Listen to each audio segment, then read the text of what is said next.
Señores, buenas noches. Soy Luis Novarecio. Hasta las 22 los vamos a acompañar con Rosario Ayerdi, Nacho Ortelli, Martín Angulo. Mucha información. Ya mismo nos vamos a la Embajada de Cuba. Allí ven dividida en dos la pantalla porque tenemos dividido en dos a los grupos que manifiestan. Uno a favor de la República de Cuba, otro a favor de los manifestantes en contra de Díaz-Canel. Los dos móviles están trabajando. Hay mucha tensión en este momento, mucha tensión. Hubo un momento en donde prácticamente estaban cara a cara. Marcelo Padovani, buenas noches. ¿Cómo estás? Padova. Marcelo, ¿nos estás escuchando? No, bueno, está siendo difícil. Gabriel Prosperi, buenas noches. ¿Cómo estás? Hola Luis, ¿cómo te va? Buenas noches. Exactamente, estamos nosotros aquí en la puerta justamente de la Embajada de Cuba. Y como vos verás, está la bandera de Quebracho. Hacía mucho tiempo que no teníamos una movilización con la bandera de Quebracho, justamente a la vanguardia de esa movilización. Desde muy temprano se concentraron aquí agrupaciones políticas de izquierda y movimientos sociales en apoyo al gobierno cubano. Estamos justamente en la entrada de la Embajada de Cuba. ¿Y por qué digo en la entrada de la Embajada? Porque es muy importante este dato, ya que tenían planificado terminar con esta movilización allá por las 6:30 de la tarde, pero a esa misma hora justamente comenzaron a llegar aquellos que avalan las movilizaciones dentro de la isla y que tuvieron que colocarse sobre la esquina de 11 de septiembre y Virrey del Pino. Por eso que se quedaron aquí, para evitar que justamente aquella movilización en contra del régimen cubano pudiera quedarse aquí, como diríamos, copando la entrada a la Embajada de Cuba. Por eso es que están frente a frente en aquella esquina. Claro. 11 de septiembre y Virrey del Pino, donde hay un fortísimo cordón policial justamente para evitar que se puedan enfrentar cara a cara, ¿no? Pero atento con este dato también, la bandera de Quebracho hacía mucho tiempo que no aparecía en una manifestación de este tipo, ¿eh? Bueno, mira, en el otro sector que vos mencionabas, Gabriel, está Marcelo Padovani, que ya nos escucha. Hola Marcelo, buenas noches, ¿cómo estás? ¿Cómo te va, Luis? Buenas noches. Estamos en la esquina de 11 de septiembre y Virrey del Pino, y aquí la escena es la siguiente, mirá. Están los integrantes de Quebracho y del Partido Comunista, entre otros, intentando explicarles a este grupo de cubanos que está acá, en la esquina, que no pudo llegar finalmente a la puerta de la embajada, cómo se vive en Cuba. Claro. Quebracho y el Partido Comunista le quieren explicar a esta gente que escapó de Cuba cómo se vive en Cuba. Y si esto pasa acá nada más. Luis, esto, aquí. Marcelo, esto solo pasa en la Argentina. Los residentes cubanos que tuvieron que irse saben menos que los que nunca quizás han pisado el territorio de Cuba, ¿no? Sí, es lo que estamos viendo. Vos sabés que hubo algunas escaramuzas, está la CTA también. Bueno, los que estaban ayer están hoy también, MTL, distintas banderas que estoy viendo, Luis, y un fuerte operativo de seguridad para evitar que se junten, se crucen. El objetivo Quebracho lo cumplió, porque la verdad que esta gente que iba a protestar legítimamente hacia la puerta de la embajada no pudo llegar por el operativo de seguridad. Claro, esto tiene sentido, Luis. La policía tiene la misión de evitar cualquier tipo de disturbio. Mirá lo que es el operativo de seguridad, ¿eh? Me atrevo a decir, Luis, que hay una centena de efectivos aquí de la infantería, además de los efectivos de chaleco celeste, que están, bueno, previendo todo y para que no pase nada. Hasta ahora, felizmente, no pasó nada. Lo que hay que decir, Luis, también, es que la marcha ya es como que se va raleando, ¿eh? Ya claro. Queda bastante menos gente de la que había al principio. Y te cuento, cierro con esto, Luis, cortito, sí. Si te parece. No, por supuesto. Vos me decís si querés hablar con alguien, ¿eh? Pero aquí estuvo, por ejemplo, la Juventud del PRO, de este lado, ¿no? Apoyando al reclamo de los ciudadanos cubanos. Estuvo la Unión Cívica Radical y estuvo la Juventud Libertaria. Estuvo Javier Milei acá también, Luis, apoyando este reclamo que hacen los ciudadanos cubanos radicados en la Argentina. Gabriel, contame del otro lado, ¿no? Me parece más que gráfico lo que está contando Marcelo, esta cosa increíble, ¿no? Que sectores de los manifestantes de Quebracho y otros grupos tratan de explicarle a los residentes cubanos lo que pasa. ¿Se tranquilizó también la cosa allí?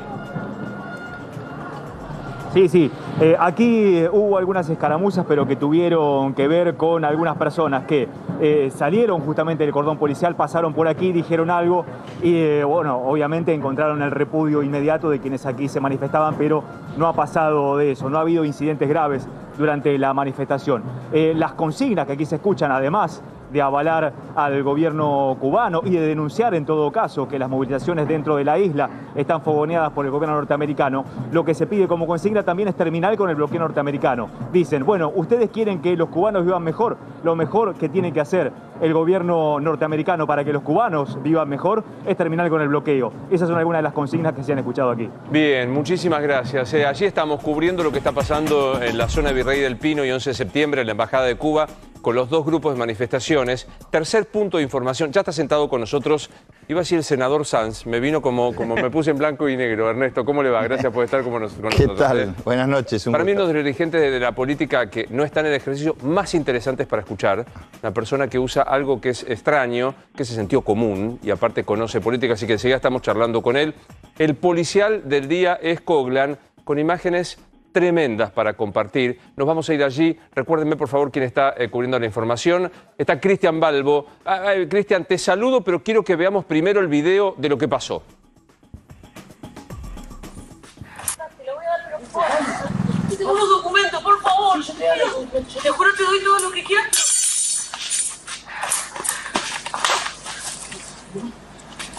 Desátame, pero tú no vas a matarme. ¡Tonto idiota!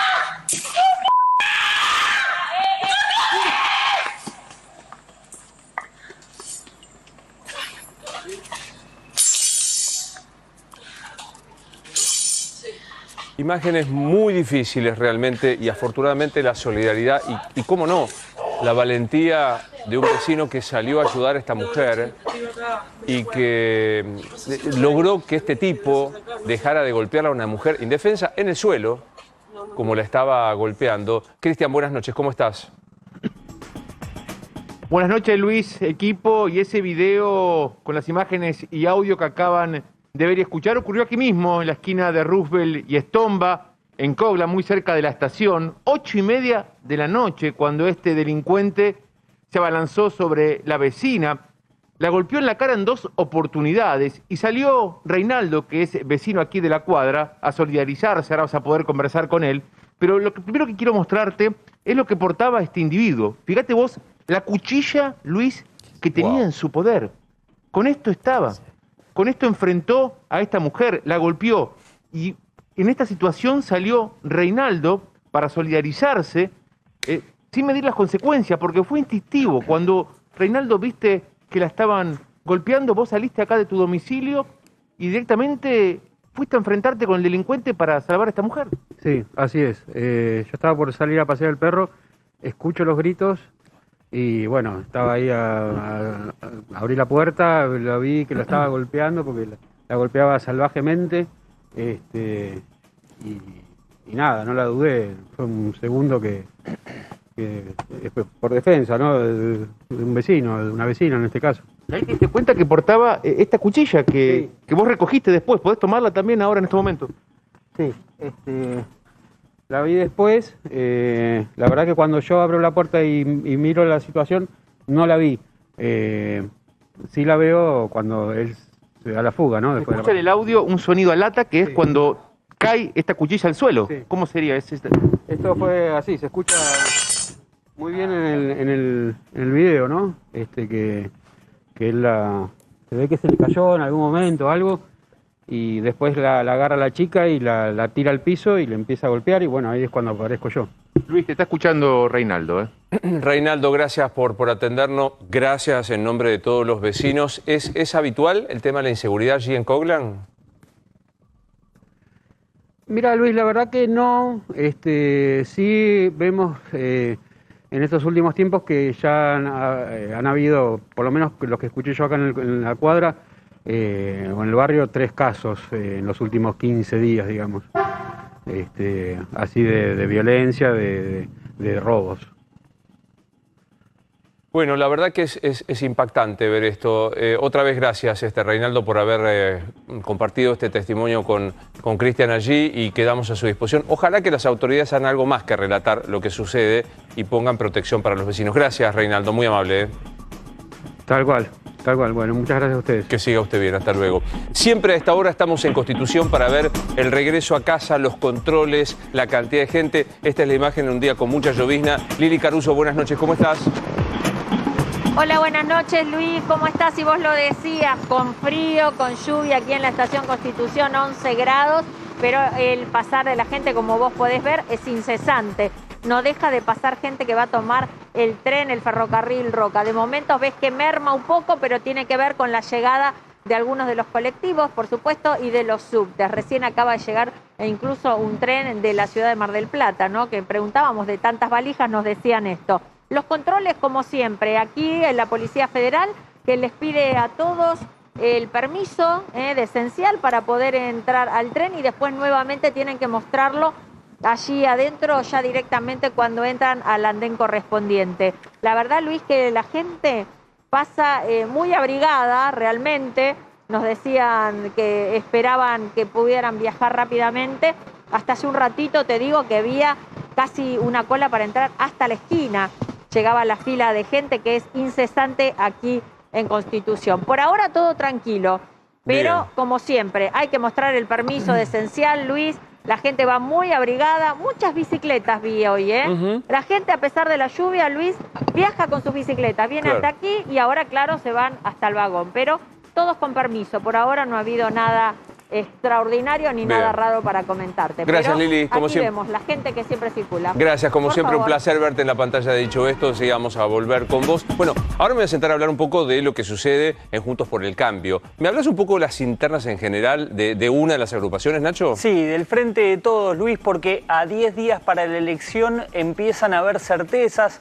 Por un lado, hoy Fernanda Raberta, titular del ANSES, le confirmó a nuestros compañeros, a Facundo Pastor y a Mariana Contartesi, que no va a ser candidata. Era uno de los nombres que estaba circulando con fuerza, porque además de ser de dirigente de la Cámpora, también tiene un vínculo y una afinidad con Alberto Fernández, entonces su nombre estaba girando por todos lados. Hoy confirmó entonces que no va a ser candidata, se bajó. Se suman 2 intendentes al listado amplio de candidatos. Recordemos, había sonado Martín Insaurralde en su momento, también Juanchi Zabaleta, desde los intendentes, digo, ¿no? Hay otros dirigentes también que están en carrera. Por ejemplo, sigue estando vigente Gabriel Catopodis. Te diría que tiene muchas chances Gabriel Catopodis. Cada vez está con más fortaleza, no solamente porque reúne todos los condimentos, es albertista, tiene buen vínculo con el kirchnerismo, también con Sergio Massa. También Malena Galmarini mañana va a compartir un acto con Alberto Fernández en Presidente Perón y está sonando.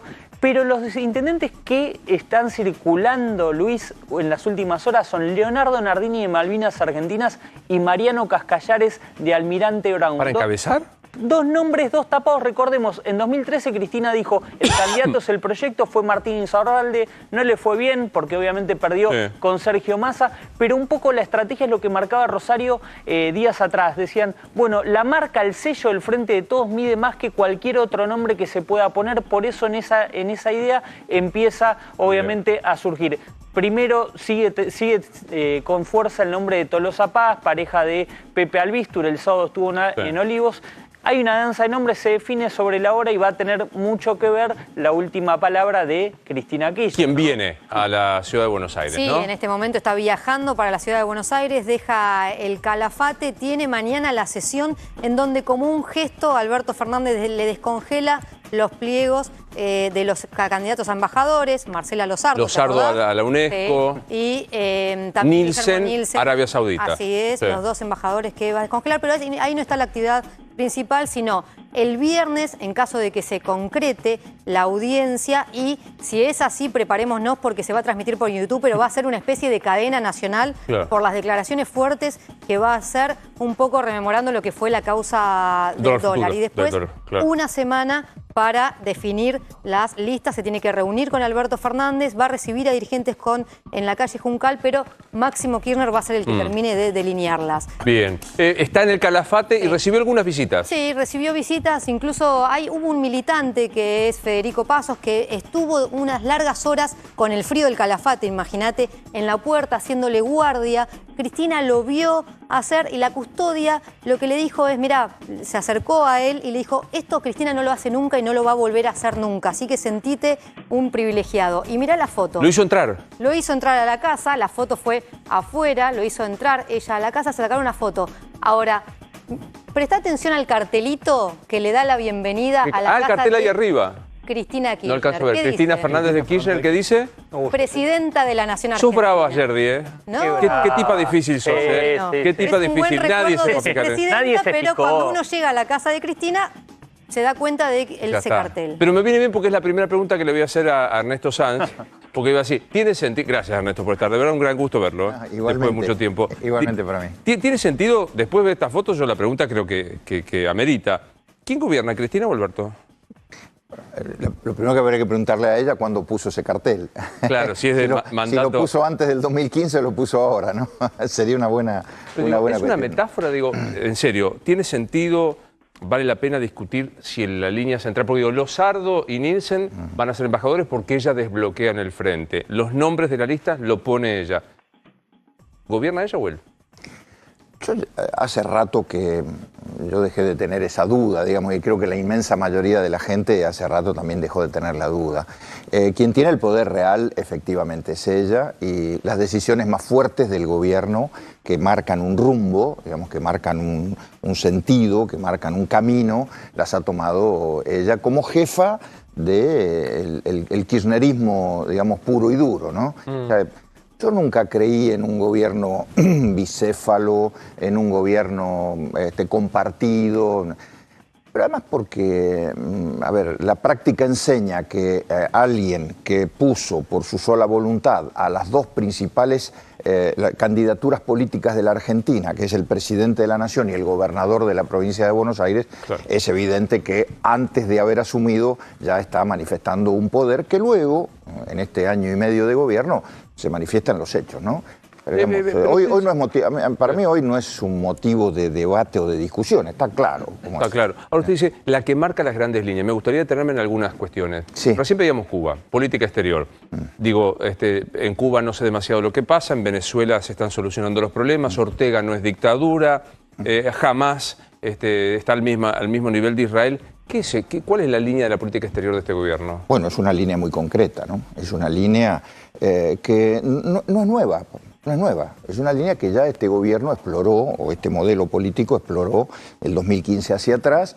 Es una línea de, ideologizar las relaciones internacionales y además teñirlas de un supuesto amiguismo, en lugar de que las relaciones internacionales tengan como eje o como norte el interés nacional nuestro. Es decir, cualquier país del mundo, desarrollado, en vías de desarrollo, pero cualquier país normal, lo que trata de hacer con sus relaciones internacionales es defender el interés propio en la relación con los otros. Ese interés propio tiene que ver con cuestiones económicas, pero no tan solo económicas, con cuestiones culturales, con cuestiones ideológicas. Bueno, aquí en la Argentina, desde hace mucho tiempo, el tema de las relaciones internacionales no está dirigida por eso, porque si uno dijera, bueno, ¿cuál es el interés que tiene la Argentina en bancarlo a Daniel Ortega? Sí, no, ¿Cuál es el interés que tiene la Argentina en bancar a Cuba cuando está saliendo en todos los medios lo que está ocurriendo en Cuba? Recién ustedes lo mostraron. Bueno, lo que hay ahí es un interés de reforzar un relato propio, una posición propia, que por supuesto tiene muchos adherentes, que tiene muchos adeptos y que el gobierno entiende que esa es su base de sustentación. Bueno, es opinable esto, ¿no? Buena parte de Juntos por el Cambio, o una parte, los más duros son, vamos a Venezuela, estamos a 7 votos de Venezuela. ¿Usted agita ese fantasma? No sé si con esa frase es dura, pero es real. La dijo Mario Negri, la dijo uno de los correligionarios míos. Y de alguna manera lo que hoy intenta con ese simbolismo es la importancia que tienen las elecciones de septiembre y de noviembre.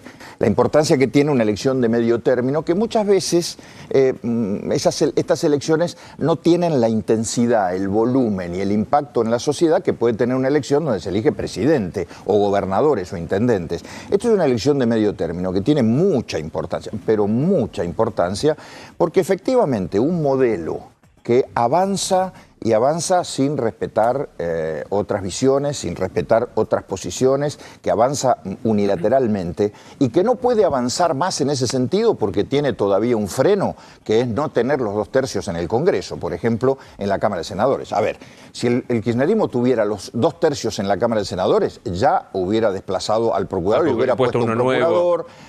hay quien dice que podrían haber avanzado en algún proceso de reforma de la Constitución. O juicio, claro. Algunos constitucionalistas célebres del oficialismo propician esto, Zaffaroni y compañía, digamos. Entonces, esta elección es la que o puede darle a el gobierno o al oficialismo esos 2 tercios en el Senado y la mayoría en la Cámara de Diputados, con lo cual el camino para avanzar en este modelo va a estar expedito, o puede generar mayor equilibrio y un freno a eso. Veamos la cuestión de hoy se cumplió de salud. Hoy se cumplió lo que le dijo Fontevecchia, el presidente. Prefiero 10% más de pobreza y no 100.000 muertos. Hoy tenemos 100.000 fallecidos y tenemos más de 10% de pobreza y 50% de inflación.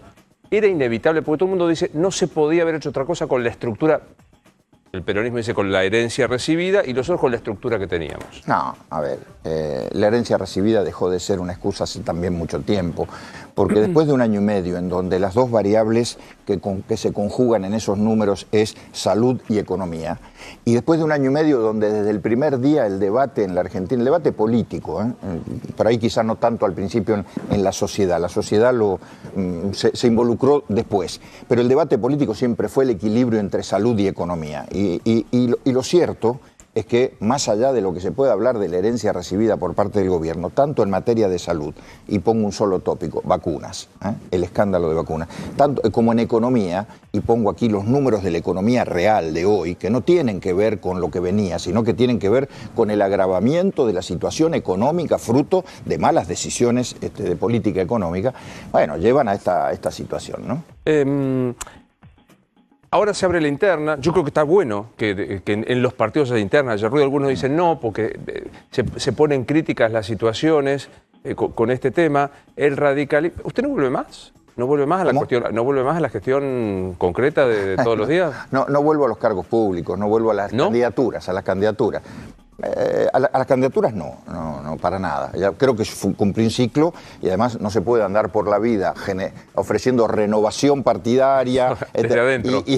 Claro, y uno que ya cumplió una etapa volver a estar en cargo. Pero en los cargos públicos no digo que no, porque algún día si llegamos al gobierno de vuelta tendría que venir acá y a desdecirme. Claro, que le ofrecieron algo. Pero digo, los radicales se envalentonaron con Manes, con las gestiones. ¿El próximo candidato a presidente de Juntos por el Cambio debe ser radical?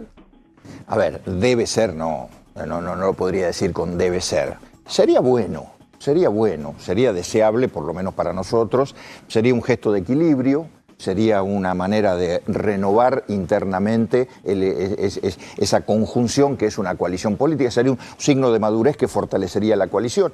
Pero por supuesto tampoco tiene que ser una ley escrita, digamos. Yo creo que el próximo presidente, más allá de dónde venga, tiene que tener cualidades muy, muy especiales, que no son solamente su camiseta partidaria. El próximo presidente tiene que tener una conexión emocional con la sociedad, porque el problema que hoy está sufriendo la Argentina, creo que es casi un problema patológico, como si fuera un paciente, una persona.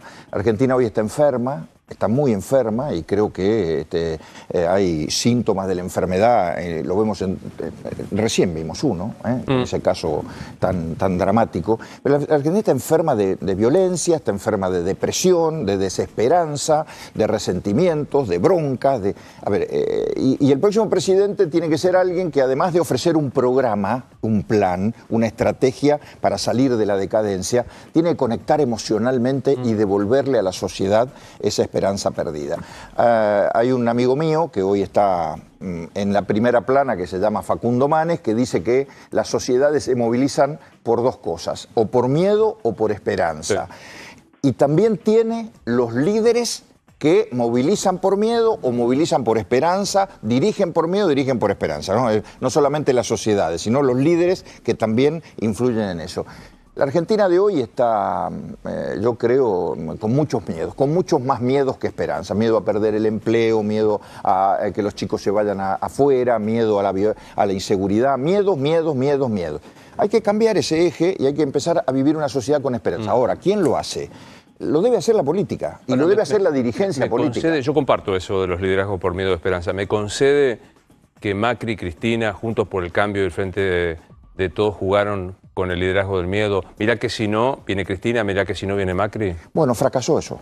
Fracasó. Macri fracasó. A ver, Macri fracasó. A ver, fracasa la instancia política de construir en base a la diferencia, de construir en base al enemigo, al adversario. Fracasa, pero fracasa más allá de los nombres, más allá de las...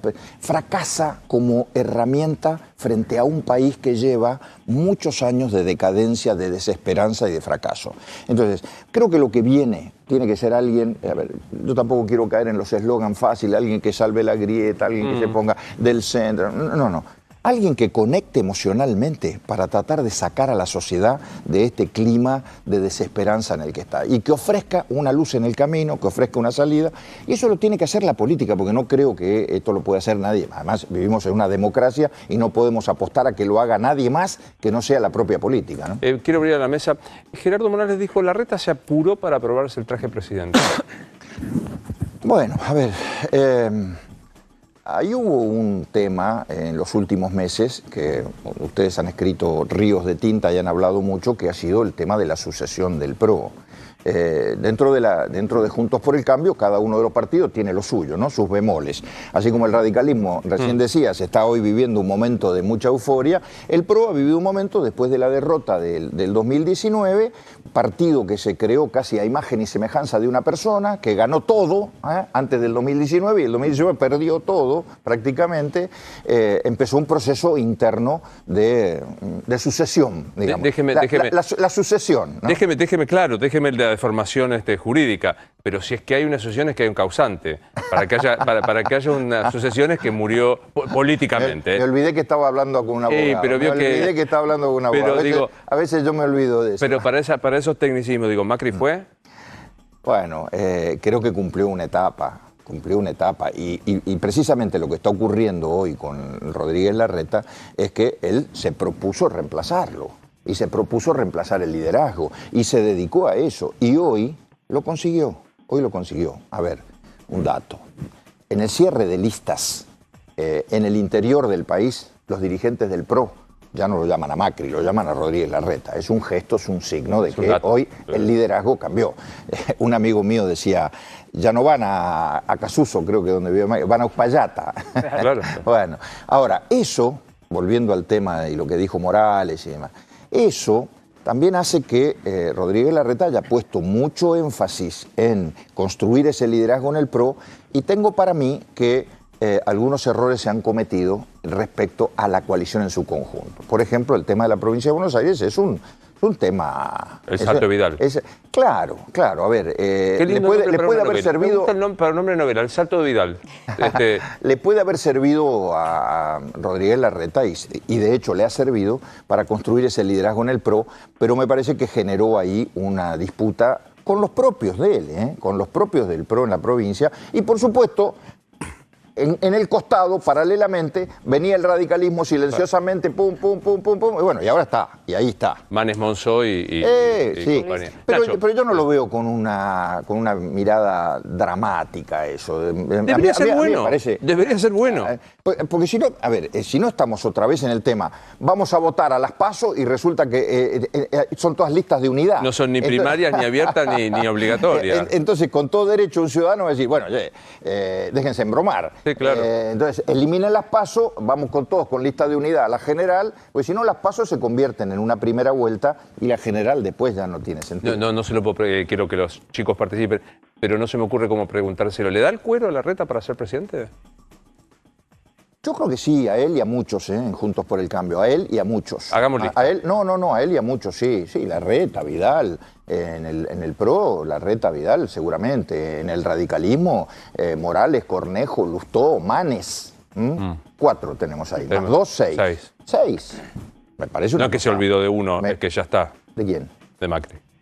Bueno, porque yo soy consciente de que Macri cumplió una etapa y creo que lo mejor que puede darle él al país y a la coalición ser un hombre de consulta, su experiencia que le valga a los que vienen y me parece que eso no significa ni faltarle el respeto, ni jubilarlo, ni nada. Simplemente es una visión. A ver, pero además porque la política argentina necesita regenerarse en nuevos liderazgos. pero necesitamos nuevos liderazgos, necesitamos imperiosamente nuevos liderazgos, porque la verdad que los nuevos liderazgos traen aire fresco. Eso es lo que yo explico cuando me preguntan por Manes. A ver, Manes es una buena noticia, es una muy buena noticia, independientemente de cómo le vaya, independientemente de cómo actúe incluso en la campaña, que yo creo que lo va a hacer muy bien.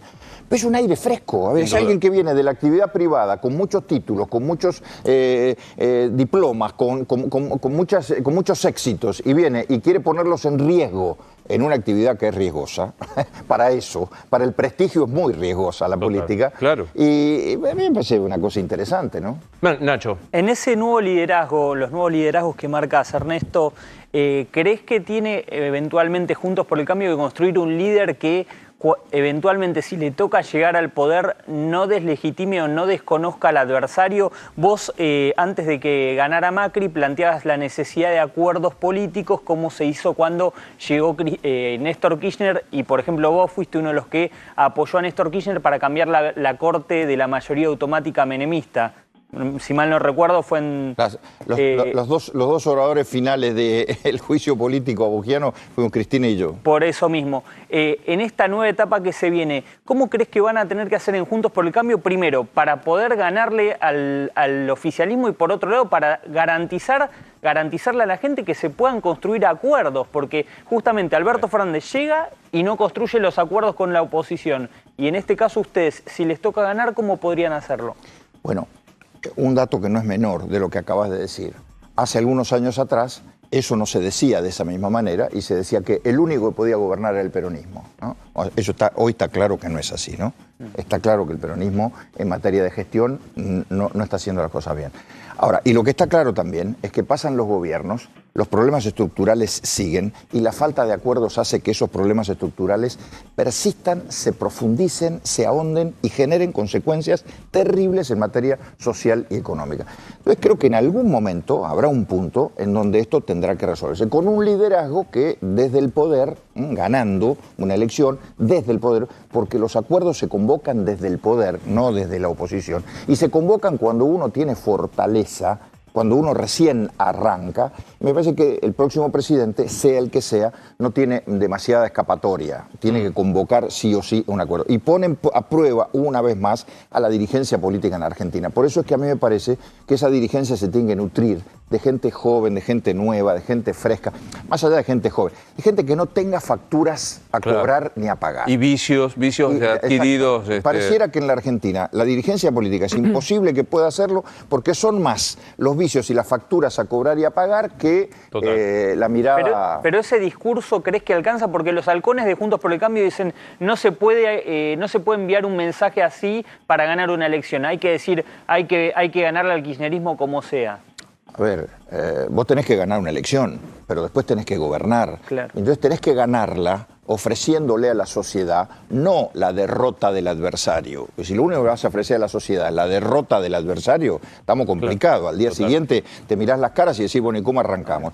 Lo que tenés que hacer es ganar una elección ofreciéndole a la sociedad un programa, una alternativa, una luz en el camino, un plan, esto de volver a la esperanza, y luego convocar desde el gobierno a ver quién se suma a esto. Por supuesto, no es una cosa fácil y decirlo parece muy sencillo.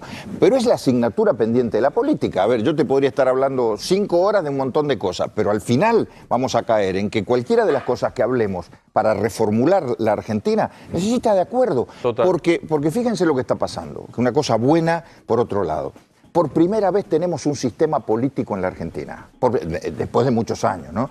La crisis del 2001 explotó el famoso bipartidismo que nosotros teníamos. Hoy tenemos un sistema político, tenemos 2 grandes coaliciones. Entonces, cualquiera que enseñara esto en una facultad, en una licenciatura en ciencias políticas, diría, este es el escenario ideal. ¿Por qué? Porque no tenés atomización, no tenés muchos jugadores, tenés 2 grandes jugadores. Esto es lo que en los países normales del mundo se utiliza como base de sustentación para los grandes acuerdos. Alemania, sí, claro. Alemania lo ha hecho. Bueno, entonces la Argentina lo tiene. Ahora hace falta que vayamos argentinos a las cosas, ¿no? Claro. Quiero pedirle a Rosario, pero estoy viendo @dicho esto en A24, que es nuestro Instagram, que va a haber a las 9 de la noche una suerte de apagón por un minuto en homenaje a las 100.000 víctimas del coronavirus. Si quieren enviar los videos, @dicho esto en A24, a nuestro mensaje directo pueden hacerlo. Sí, Rosario. Sí, Ernesto, mencionás a Facundo Manes como uno de los posibles candidatos a presidente en 2023. Te pregunto si esto no es una de las críticas que se generan por debajo por Juntos por el Cambio, esto de que Facundo Manes siempre quiso saltar la fila o ir directamente al premio mayor, y si por más pergaminos que se tenga en la actividad privada, está bien o puede resultar bien directamente ir a la presidencia después con una elección solamente a diputado nacional.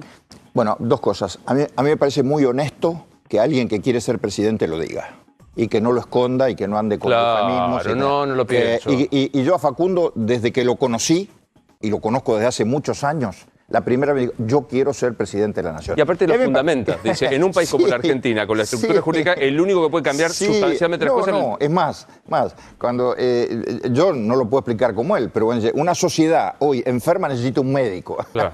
Está armando el eslogan de campaña. Pero digo, primero me parece muy honesto, muy sincero y muy valioso que alguien diga, quiero ser presidente. Ahora bien, aguantate lo que viene después, explícale a la gente por qué querés ser presidente. Esto es lo que va a pasar, creo, hacia adelante. Y en segundo lugar, tampoco llega desde un plato volador. El día de la elección de presidente, él ha decidido 2 años antes entrar en un terreno que todos sabemos que es muy complicado. La política es bastante salvaje en la Argentina, todos lo sabemos, y él entró ahora, y va a entrar ahora, y va a empezar a discutir y a debatir ahora, y si es diputado se va a sentar en una banca, y va a recorrer la provincia, y después si quiere ser presidente tendrá que recorrer el país 2 años antes. Entonces me parece que es un escenario interesante para alguien que viene con un arrastre de prestigio desde la actividad privada. Ernesto, uno de los cargos que usted ocupó fue el de ser miembro del Consejo de la Magistratura de la Nación, que es el órgano judicial tal vez más político. Desde ahí imagino que tuvo mucha relación con jueces, con fiscales, con gente de la política. Hoy tanto Cristina Kirchner como Mauricio Macri se presentan como víctimas y perseguidos por una parte del sistema judicial. ¿Usted coincide con esa mirada? Y después le quería preguntar también sobre este tema, ¿qué opina de algunos hechos que han surgido en los últimos tiempos vinculados al gobierno de Macri y la justicia? Las visitas de jueces a Casa Rosada de Olivos que no se conocían, causas judiciales con presuntas presiones, como el caso de Rodríguez Simón, que está prófugo de la justicia. Bueno, a ver... Yo no creo demasiado en que los procesos judiciales sean todos motivados por cuestiones políticas. Hay procesos judiciales que tienen razones objetivas, que en algunos casos puede haber habido alguna cuestión en donde algún juez o algún fiscal haya tenido alguna animosidad, no lo niego, porque acá tenemos un problema en la justicia argentina.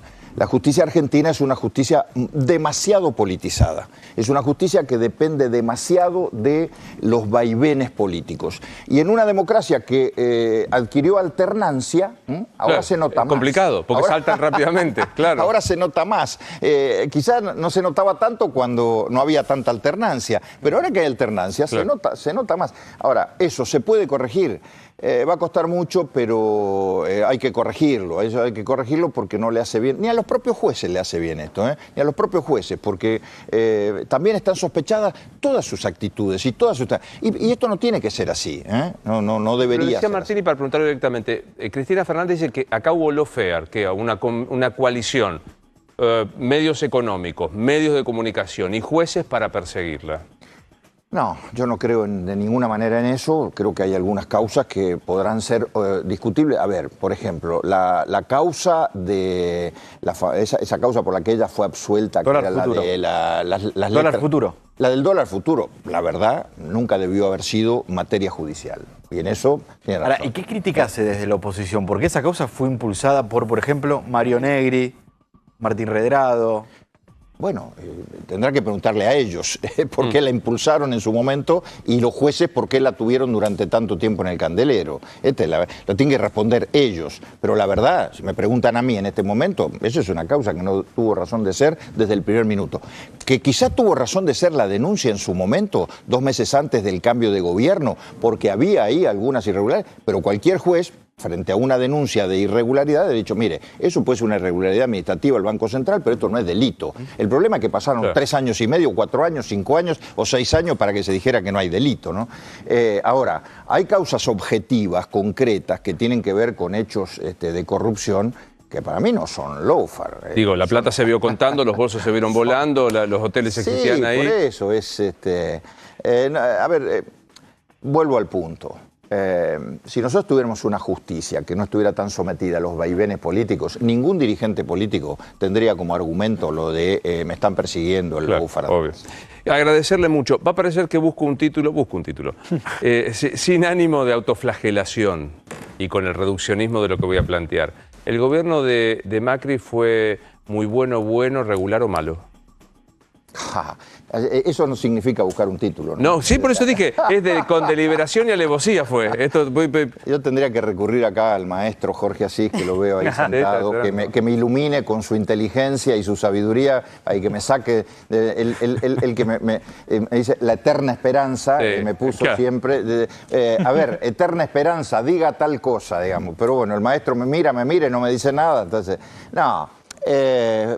No, yo no creo que pueda ser un título que englobe todo. A ver, hizo cosas muy buenas, devolverle federalismo a las provincias. ¿Y cosas muy malas? Hizo cosas muy malas, que es creer desde el primer día que el solo cambio de gobierno iba a traer aparejado un cambio cultural en la sociedad y un cambio en el modelo Eso económico. no es muy malo, eso como... No, la deuda... No, eso es muy malo, porque eso es caer en una ingenuidad que luego trajo consecuencias graves. A ver, creer que un cambio de gobierno y una elección va a cambiar culturalmente a una sociedad que tiene anclajes culturales muy profundos, eso es ingenuidad que se paga caro, ¿no? Bueno, está bien, porque está Jorge, no le voy a... Lo estoy mirando para que me salga. Y nada, ¿no? Y no tira ni medio... Lo estoy mirando al maestro. Sigue la eterna esperanza blanca. Gracias, Ernesto. Gracias a ustedes, un placer. Bueno, son las 9 de la noche, pasaditas y 2. Hay algunos edificios que empezaron a verse oscuras porque hay una convocatoria por redes para recordar los 100.000 fallecidos. Ahí estamos viendo algunas de las zonas. Bueno, veremos qué sucede. Y acordate que en dicho esto, en A24, pueden enviarnos los testimonios. 100.250, fue la cantidad de fallecidos, que lamentablemente hoy, ¿cuántos fallecidos hubo, Martín? Hoy hubo 614 muertos. Sigue siendo muy importante. Muy alto. Muy alto el número. Uno piensa que quizás con la cantidad alta de contagios, con lo que está pasando en los otros países, que es el plan de vacunación funciona y no hay tantos muertos, aunque sí contagios, todavía en Argentina no se está viendo. Recordemos que una vez que te inmunizaste tenés que esperar 20 días para que empiece a hacer efecto la vacuna. Sí, totalmente. Así que bueno, eso. Y sigo preguntando, bueno, mientras vemos imágenes de lo que pasa en la capital federal, número de testeos que tenemos en el día de hoy. ¿Estás el nuevo contador? Soy el nuevo contador de la pandemia. Casi 110.000 Hoy un poco más. Hoy un poco más que ayer. De los 70 y pico mil, ¿no? Exactamente, sí. Hay algunos días que tenés 70.000, 80.000, varios días superás los 100.000, pero nunca vas más allá de los 120.000 o 130.000 bueno, testeos. Me voy a sentar con Jorge Asís. Profesor, ¿cómo le va? Pero ¿cómo anda, mi Porque amigo los otros días Rosario? habló del correo, Jorge. ¿Qué pasó con el correo, la causa correo? Hoy quedó suspendida la quiebra que la semana pasada había dictado la jueza Marta Ciruli. ¿Por qué quedó suspendida la quiebra? Porque el correo argentino, la empresa, apeló esa decisión para que sea revisada por la Cámara Comercial y la jueza dijo, ante una apelación se aplica lo que en tribunales se conoce como el efecto suspensivo de la decisión tomada. Si yo ordené la quiebra y se apeló, suspendo la quiebra hasta que resuelva el tribunal que va a intervenir ahora, que es la Cámara Comercial. Una apelación por parte del correo dura en términos políticos para el procurador del Tesoro de la Nación, Carlos Zanini. Lo que el correo sostiene es que el gobierno a través de Zanini no solo va a buscar la quiebra del correo argentino, sino que quiere extender esto a otras empresas de la familia Macri. Y el otro punto tiene que ver dentro del correo con la causa penal. Esta es una causa comercial, hay una causa penal. Se conoció que un organismo técnico de la Corte Suprema confirmó que la quita que en su momento la empresa de la familia Macri le había propuesto al Estado durante el gobierno de Macri era abusiva porque llegaba casi al 90%. Esto es una mala noticia en términos penales porque es una causa en la que el propio Mauricio Macri está imputado y en la que, entre otros, el ex ministro de Comunicaciones, Oscar Aguad, está indagado. Lamento decir otra vez que te viniste anticipando 1, 2 y hasta 3 semanas de lo que hoy es agenda de discusión. Porque tenés El nadie quiere agarrarse al candidato en la provincia de Buenos Aires por el frente de todos. Y la pelea por no ser. La pelea por no ser, tu columna. La pelea por no ser. Avancemos sobre la SOCMA Correo que está contando Martín Angulo. Y me olvidé la tercera que anticipaste, que eso me pasa por no escribírmelo. Yo te tengo que preguntar, porque me vas a decir que no. Pero digo, el Alberto Fernández diciendo que no sabe mucho de lo que pasa en Cuba. No, él sabe lo que pasa en Cuba. ¿Qué es lo que pasa en Cuba? La revolución cubana está agotada. Desde la caída de la Unión Soviética fue clarísimo. En lo personal, mira que yo he sido, no te diría partidario, pero los de mi generación tenemos todos una relación personal con la revolución cubana, con Castro. Yo mismo, muy jovencito, saqué casi el premio Casa de las Américas, fui primera mención y en ese momento vos no sabés lo que fue un momento de celebración para mí, todos los amigos, por el hecho de tener esa condecoración cubana y por lo que significaba. Te estoy hablando en los años 70, cuando se apestaba de esperanza. ¿Entendés? Por eso te digo que todos tenemos una relación personal. Por lo que yo conozco y lo que yo sigo de cerca la Revolución Cubana, hoy es un día muy especial. Se cumplen 30 años del fusilamiento del general Ochoa. General Ochoa, que el último servicio que le hizo la Revolución Cubana a Fidel fue dejarse fusilar. Eran los tiempos en que necesitaban dólares, todo lo que pudiera ser posible, y la izquierda lo entendía y lo acompañaba en aquel momento. Para hacerse de dólares, casi te diría que hasta se lo avalaba. Y bueno, hubo negocios con Escobar Gaviria.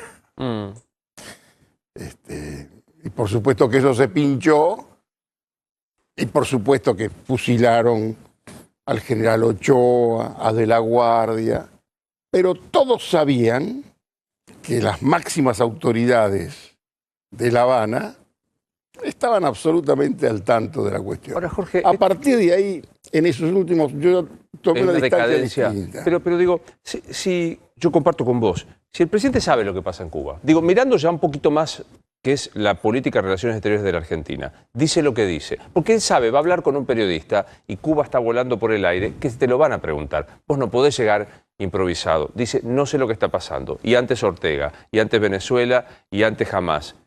Es muy simple. Las cosas son todas distintas. No es lo mismo la posición que tuvo con Hamás. Digamos, puede, si vos querés, tender hacia una interpretación política errónea. Pero son todos casos absolutamente distintos. ¿Entendés? Por ejemplo, con Nicaragua puede tener un hilo.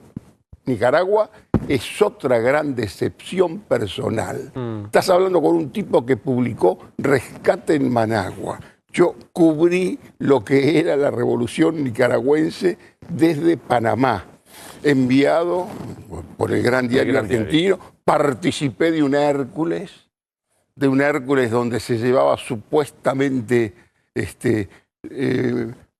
remedios y alimentos, solidaridad con Nicaragua, cosa que se confundía en aquel momento con una especie de solidaridad con Somoza, pero bueno, la palabra Ortega, lo que era para cualquier joven, Ortega, Rosvelo, Ramírez, por eso te digo que todo se prostituye. En Cuba, mira, entre Internet, el manejo de la información y la pandemia, por supuesto, hicieron la situación ya directamente insoportable. Yo estuve hace 3 años en La Habana. Por supuesto que ya era completamente otra cosa. No queda nada de aquello. Y aparte, vos tenés que entender que Cuba fue una revolución fiola. Durante mucho tiempo vivió de la Unión Soviética. Venezuela, la Venezuela de Chávez, suplió en cierto modo a la Unión Soviética. Caído Chávez, de quien vivió Cuba fue del capitalismo, de las remesas en dinero que enviaban desde Miami y del gran insumo turístico que tenía Cuba para ofrecerle al mundo, que era el sol. El ingreso del turismo consagró absolutamente la desigualdad en la sociedad cubana, porque todo aquel que estaba más o menos vinculado a algo que tuviera que ver con el turismo, por supuesto, estaba en una relación mucho más privilegiada que el pueblo que el cubano. laburante común y corriente. Pero digo, yo por eso te planteo desde el lado de Alberto. A mí, lo de Alberto es lo que menos me importa del tema cubano. Lo de Alberto pudo haber dicho algo, porque de pronto, si vos querés, qué sé yo, hay un poco esa especie de relación personal que tienen todos, porque en algún momento, cuando se hablaba del capitalismo, siempre quedaba como esa especie de esperanza de lo que podía ser Cuba, y costaba asumir que eso también estaba terminado. ¿Entendés? Para muchos tipos de mi generación fue absolutamente fatal. Para otros, uno lo asimila, lo ve. Yo, sinceramente, ya por conocer, por amigos en todo el mundo desparramados que tienen que ver con el proceso cubano, por el tema desde Ochoa hasta aquí, conocí yo a la hija de uno de los que fusilaron, el coronel de la Guardia, y la verdad, no eran contrarrevolucionarios, gusanos, terribles, eran tipos que amaban esa Cuba que caída la Unión Soviética, ya no existió más. Se terminó la utopía y no cuesta nada asumir que también derivó en un fracaso. ¿A dónde te da ganas de hurgar en tu curiosidad periodística en un escenario que hoy yo veo con datos sobresalientes como, bueno, los 100.000 muertos están, definitivamente? Mira, a los 99.000 era más o menos lo mismo, es una frontera. Los 100.000 es una perversidad de la matemática, de la aritmética. Digamos, no tiene que ser impresionante por haber llegado a los 100.000. Tratemos de no llegar a los 150.000, ni siquiera a los 110.000 en lo posible. Pero el tema, si no, es aritmético. Pero, digo, el foco te parece poner en el tema de la salud, en la inevitable campaña que estamos viviendo, por más que todos dicen no hay que hacer campaña, están todos haciendo campaña. Todos en campaña. Eso también te lo adelanté hace tiempo, te todo dije el que mundo todo está en campaña. ¿O por dónde crees que el foco del peso periodístico debería pasar? Y hoy el peso periodístico inevitablemente pasa por la campaña. Pasa por la campaña y te diría, hoy es un día más que especial. Que ya le voy a dar títulos a algunos colegas que tienen otros programas. Hoy, la llave, si vos querés, de la actualidad política del día, la tiene el alcalde de San Isidro, Gustavo Posse. Hoy, la gran situación límite es saber si Gustavo Posse y Cotino Siglia le van a hacer una interna en la provincia de Buenos Aires a Facundo Manes. Y no te lo van a decir los radicales que están con Manes, por supuesto que están todos en una actitud absolutamente dudosa y de sospecha, un estado de sospecha que les parece que por ahí está la mano grandiosa, poderosa de Rodríguez Larreta, pobre pelado al que le atribuyen absolutamente todas las travesuras que pueden ocurrir en la política y de pronto de muchas de ellas puede ser también responsable. Claro, pero por las dudas saca todos los números. Claro. Hoy todos los nombres que se mencionan te va a costar encontrar a alguien que te atienda el teléfono. Y te voy a decir por qué. Porque no está absolutamente nada cerrado. En el tema de Juntos por el Cambio, donde, por supuesto, se reparten el número 3, el 5, a De la Torre que le van a dar una senaduría provincial, seguramente Monzó puede ser el número 3, ¿dónde va a ir Margarita Stolbizer? A lo mejor Isela Costantini, la que fue interventora de Aerolíneas Argentinas, va a estar en la lista, pero nadie se atreve a cerrar nada porque todavía ronda el fantasma posible de la unidad.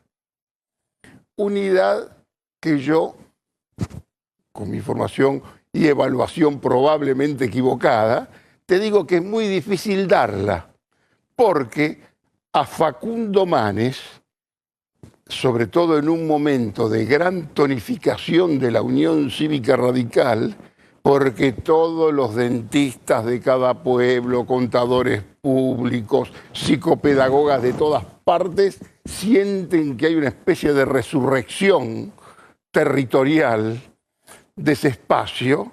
Por supuesto que es una agenda nueva la que promueve Facundo Manes, y a Facundo Manes no lo saca del primer lugar. No, claro. Ahora, entonces no puede haber unidad, porque nunca puede Rodríguez Larreta ceder ese primer lugar en la provincia de Buenos Aires, porque si cede el lugar en la provincia de Buenos Aires y con esa interna hace una muy buena elección Manes, por supuesto que le crece un candidato a presidente. Esto es difícilmente que te lo cuenten así con este desenfado.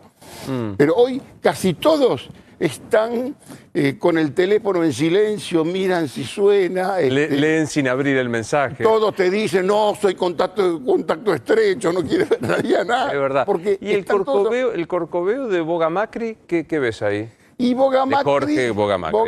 Boga Macri, con mucha habilidad, es uno de los que también está en silencio, que tampoco responde. Hubo, según mi información, una comida en lo de Grindetti, donde estuvieron 3 o 4 candidatos confesos, entre ellos a gobernador de la provincia de Buenos Aires. Valenzuela, de 3 de febrero, Boga Macri, de Vicente López, Garro, el único que aparentemente no tiene interés en ascender o saltar hacia la gobernación, hasta ahora es Grindetti. En esa comida, fundamentalmente se armó para que Jorge Boga Macri aflojara un poco su intensidad sobre Rodríguez Larreta. Ahora, Boga Macri es caro en términos políticos. Que Boga Macri no le haga la interna a Rodríguez Larreta es siempre a cambio de algo. Sí, claro. Yo lo llamo el primo que era pobre, ya no es pobre, no es una cuestión de dinero para nada. Sí, es una cuestión de presencia política. O sea, vos ves que es inevitable, porque Larreta no se puede permitir que aparezca alguien, es inevitable que hasta el último momento, los últimos 8 días... Todos les parece que en cualquier momento viene este cisne extraño. Manes Santilli, ¿qué vas a hacer? ¿No da? Bueno, como Manes no se baja, como la segunda tiene que ser una mujer, con lo cual es un problema porque no hay tantas mujeres y hay muchas mujeres que están en una muy buena situación, es decir, mujeres que están cerca de una cajita que prefieren estar siempre cerca de la cajita. Como muchos tipos de la política, por eso es la pugna por no ser. Bueno, que vos anticipaste y que hoy se vio, por ejemplo, en Raberta, que dijo no. Pero por supuesto, porque no es una cuestión de la caja por el manejo, es por el manejo político, lo que significa tener ese control de efectividad y de posiciones de poder real, ¿no es cierto? Se quedó en el exilio por ahora, varado, el ángel Mauricio Macri. Sí. Yo recién le preguntaba...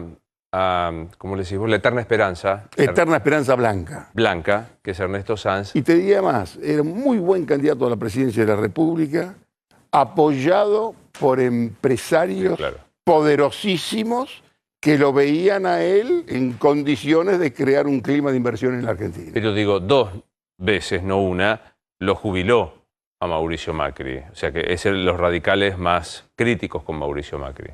Mira, quien lo desplazó, por lo menos para esta, fue Rodríguez Larreta. Rodríguez Larreta desplazó en cierto modo también a Patricia Bullrich y también a Mauricio Macri. Macri está en problemas hoy. Macri tiene problemas y tenía que haber hecho caso a Miguel Pichetto cuando con su información muy calificada, tal vez por la auditoría, le dijo: Mauricio, me parece que los fueros te pueden llegar a servir, porque sabe la que se le viene, porque tiene el tema del correo, tiene la cuestión grotesca esta que termina con el doctor Pepín, con vacilaciones y con un sinfín de rumores que no lo tengo confirmado, no te lo puedo contar. El tema del espionaje, que eso tiñe también de cierto ridículo algunas posiciones. Y lo otro que apareció también, que muchos intentan reducir o no tratar, porque yo sé que es molesto, que es el tema Bolivia. Claro. Yo saqué una nota que tiene un título, o sea, yo soy un titulero, que es Bolivia, la Croacia de Macri. Claro. Las armas de Menem. Claro, porque también ahí, tanto en este caso como en aquel caso, estaba la presencia fantasmal de Estados Unidos, que nadie quería citarlo, porque en aquel momento, yo te digo, yo vivía en Europa y prácticamente la fragmentación de Yugoslavia era el tema cotidiano en los años 90.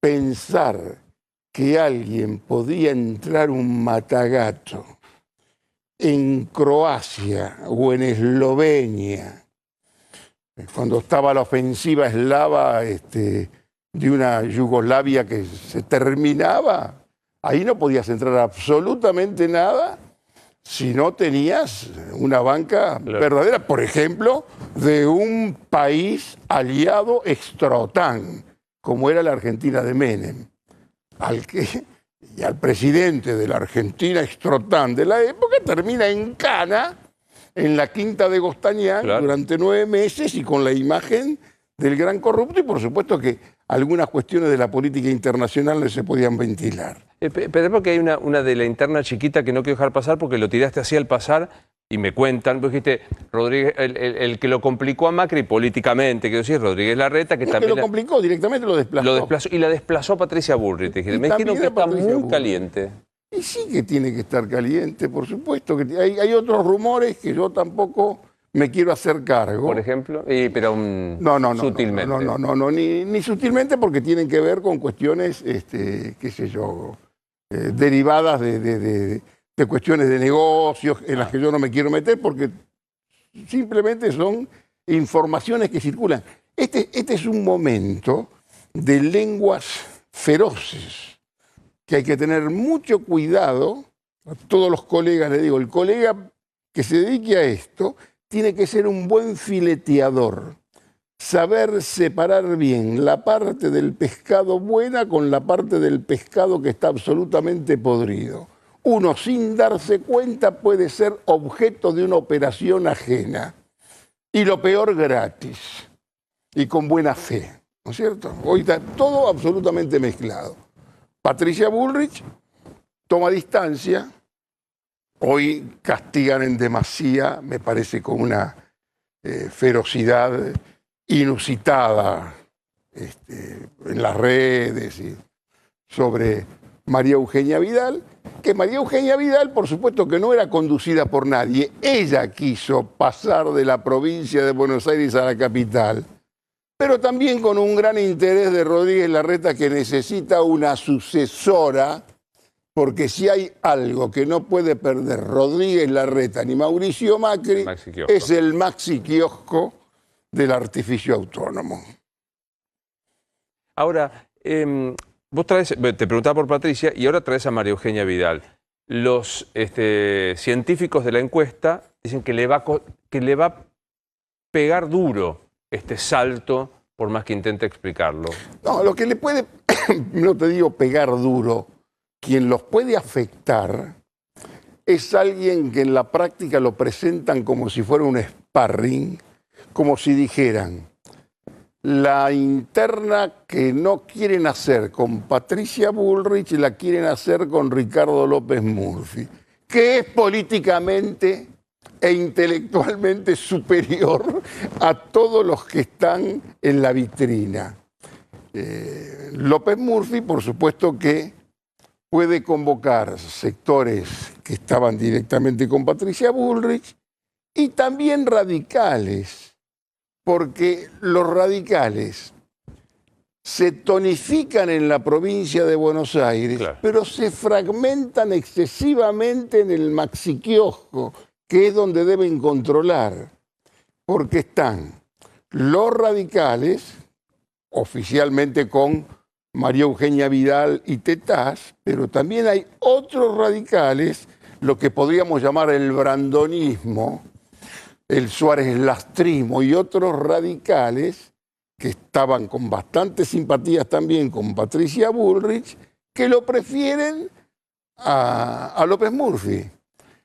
No te olvides que López Murphy no fue jefe de gobierno de Buenos Aires antes de Mauricio Macri por su compromiso político con Patricia Bullrich. Claro. Que Patricia Bullrich en aquel momento era más o menos el 15% de lo que es ahora, ¿no es cierto? Todos estamos esperando que el viernes, si es que se produce la audiencia, en el caso Memorándum, hable Cristina Fernández de Kirchner, porque es un momento muy especial para que ella hable. No, por supuesto, se la dejás sola, sola con todo el arco y el arquero caído. Sí, sí. Si eso ha sido todo un enorme error. Y la insistencia en mantener lo que no era delito, lo que no era judicializable, porque sinceramente cualquiera que haya conocido a Héctor Timerman verdaderamente creía que lo que hacía lo hacía bien por la causa que tenía que ver con su identidad.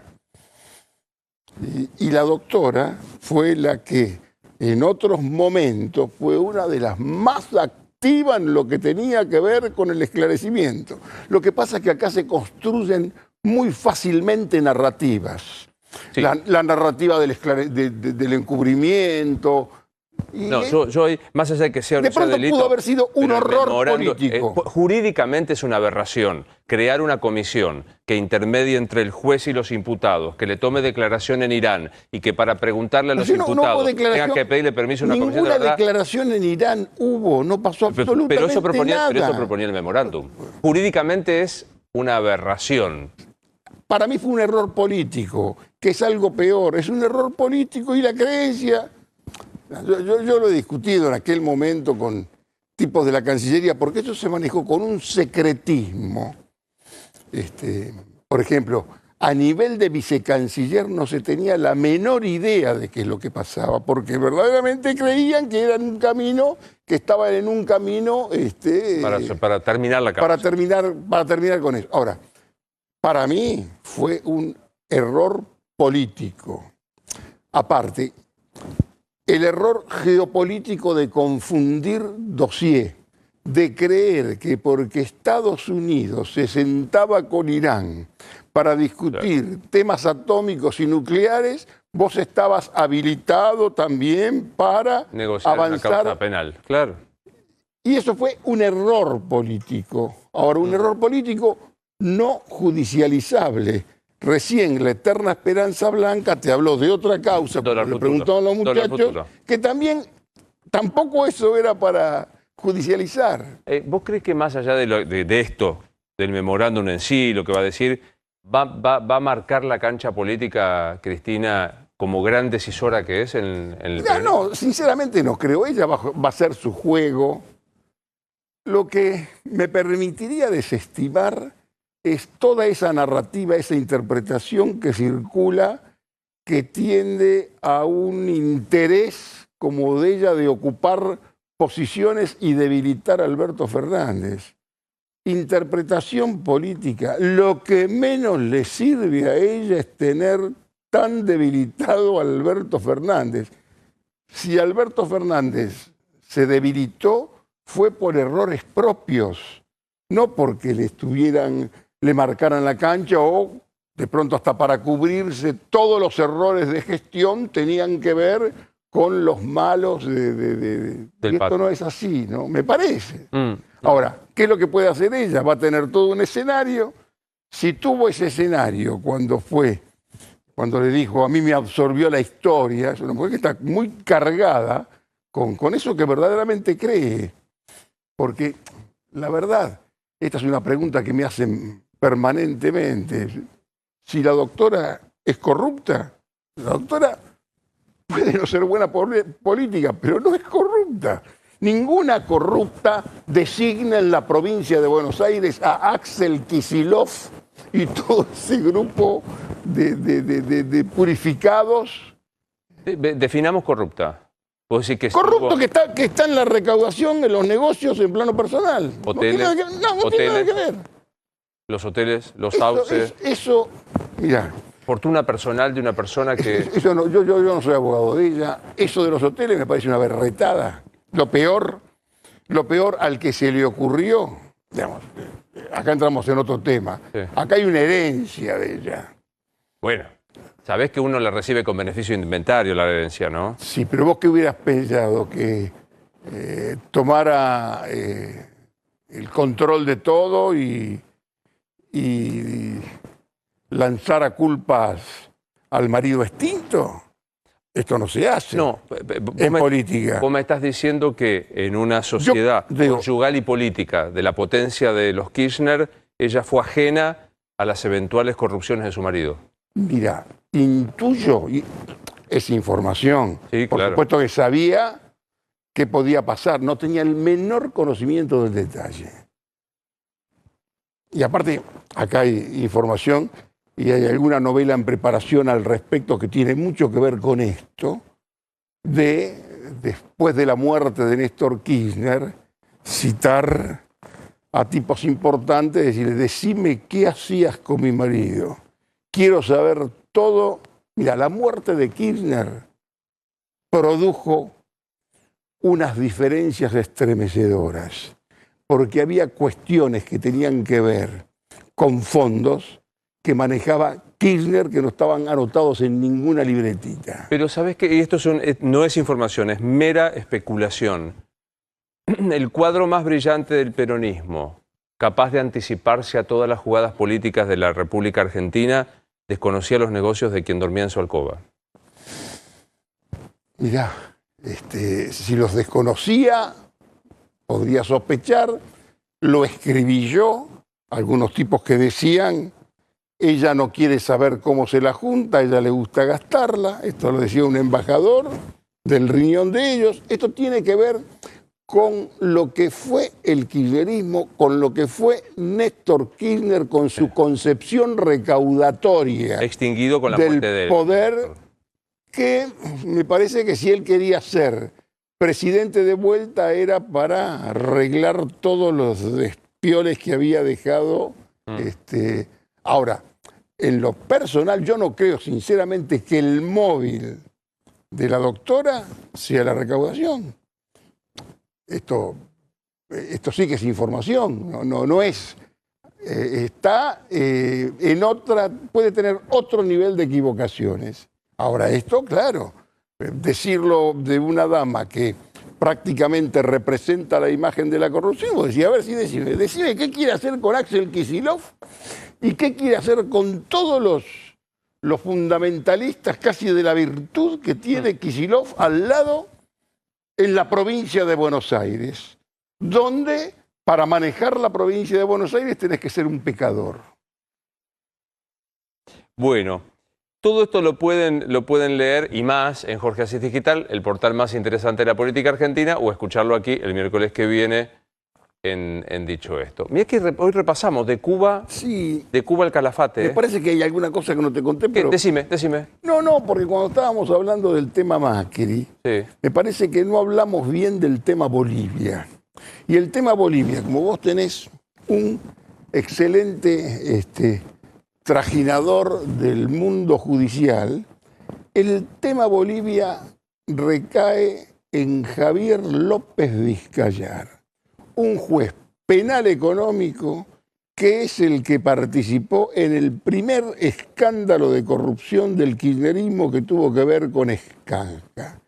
Este juez es garantía de ecuanimidad, razón por la cual me parece que lo que pudo haber pasado en esta Bolivia, en esta Croacia, con 70.000 cartuchos, con ametralladoras, con tanto material para disturbios y con tanta documentación, que en este momento de la Argentina, donde hay tanto periodismo adicto u opositor, el mero hecho de haber tratado ese tema, alguna gente que me respeta, que sabe que yo no juego para ninguno de los dos lados, me dice, creíamos que eran todos inventos de los K. ¿Por qué? Por lo que pasa en la Argentina.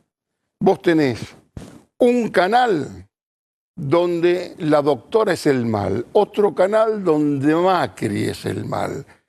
Y eso, ¿sabés una cosa? Ese tipo de periodismo no le sirve ni a la doctora, ni a Macri, ni a la verdad. López Vizcayar es garantía de ecuanimidad. Totalmente. Señor, lo veo el miércoles que viene. Un gustazo. Igualmente. Pequeñísima pausa.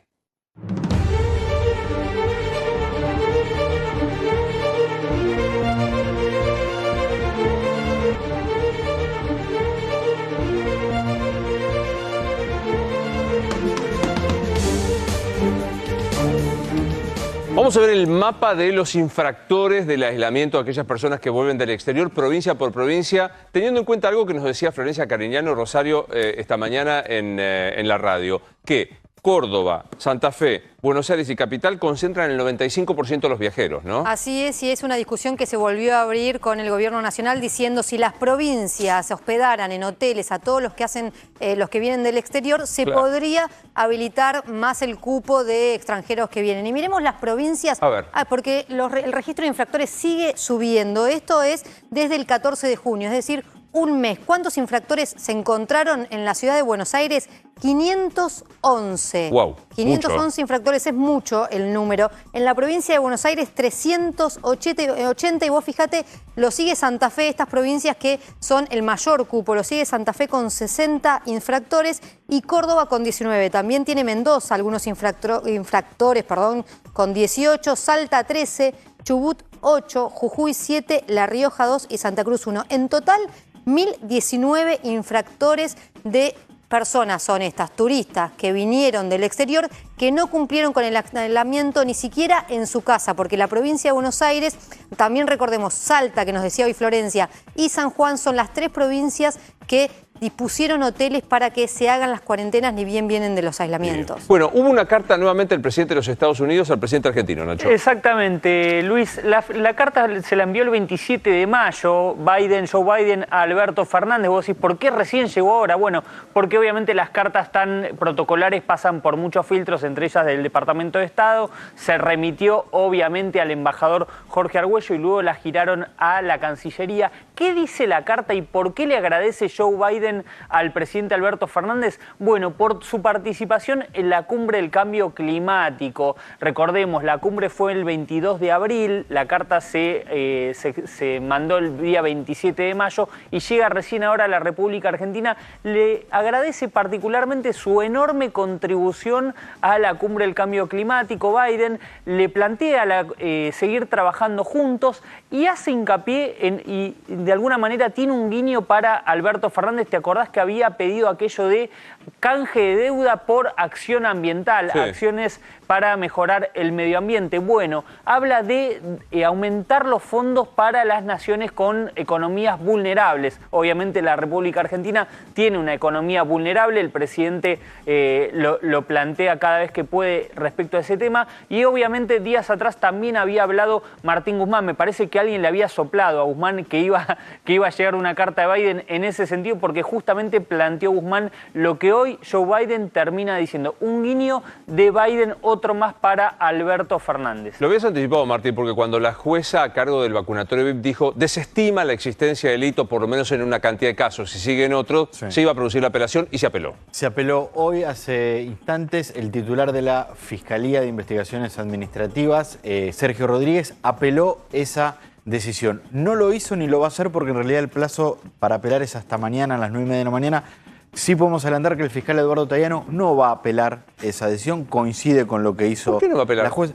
Porque él sostiene que lo que hizo la jueza es un archivo parcial y que un archivo parcial no significa el cierre de la causa, sino que la causa sigue y él, como le gusta decir a ustedes los abogados, no tiene agravio para apelar. No cree que no hay ningún tipo de violación que merezca ser revisto por la... Ahora, el fiscal de investigaciones administrativas sí. El fiscal de investigaciones menos administrativas, mal que está Rodríguez. Sí, Rodríguez lo que dice es, primero es una causa que más allá de este archivo parcial tiene medidas de investigación y sigue abierta. Y discrepa en el fondo con la jueza. La jueza, ¿te acordás que había dicho, si bien había un orden de vacunados, personal de salud, personal estratégicos, mayores de edad, de determinados años, con enfermedades preexistentes, la ley hablaba de, no hablaba de este orden, que este orden era en virtud de las llegadas de las vacunas. Y que si bien lo que hicieron muchos de los que se vacunaron está mal, que esto de adelantarse de la fila, esto no es delito. El fiscal dice no, había un orden y ese orden había que cumplirlo.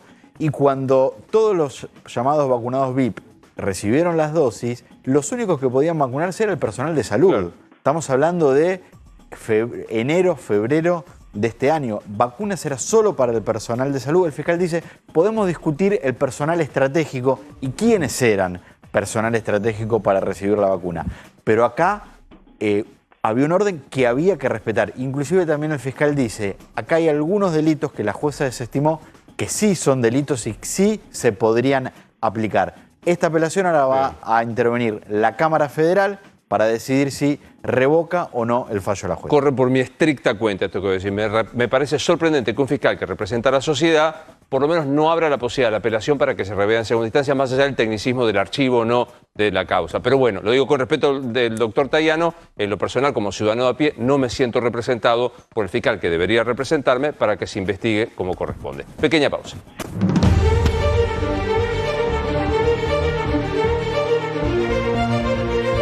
Hoy es un día muy difícil por varios motivos. Primero, por lo que decíamos, las 100.000 víctimas que ya ha cobrado el COVID y con un dato que Martín recién mencionaba, que es la cantidad diaria. Hoy tenemos una cifra alta realmente de fallecidos. 614. Claro, porque cuando creíamos que esto iba a ir disminuyendo, es verdad que las terapias intensivas, no sé si lo tienen a la mano, las terapias están mejor de lo que solían estar, 60% en ambas, 62% a nivel nacional. Totalmente. Totalmente alejado del tema del COVID. Hoy para América es un día también muy difícil porque hemos perdido a una persona, yo no tuve el gusto de conocerlo, se trata de Horacio Zúcolo, que fue jefe de la planta transmisora de América Televisión. Venía hace unos cuantos meses, ahí lo ves, peleando con una enfermedad a la que nos cuesta ponerle nombre al aire, pero que deberíamos saber que está allí y que nos sirve para decir la hidalguía con la que Horacio peleó. Le mandamos un abrazo enorme a toda la familia y decir que aquí estamos. Recién Zumpa, Zumpano, nuestro productor, me decía que se lo cruzó en algún trabajo en conjunto y que era de estos que hacían algo que es fundamental para que nosotros estemos ahí en tu casa, que era preocuparse con mucha pasión por la técnica de la planta. 41 años estuvo trabajando aquí en nuestro canal, 41 años. Ganó el respeto de todos como profesional, como persona, y sobre todo por este hecho de ser caballero, educado y muy humilde. Hoy le mandamos un gran abrazo a toda la familia de Horacio Zúcolo. Allí está, con un hasta siempre Horacio, y a su familia un abrazo para que sepan que estamos siempre. Nos estamos yendo, soy Luis Novarecio, mañana estamos en Dicho Esto a partir de las 20.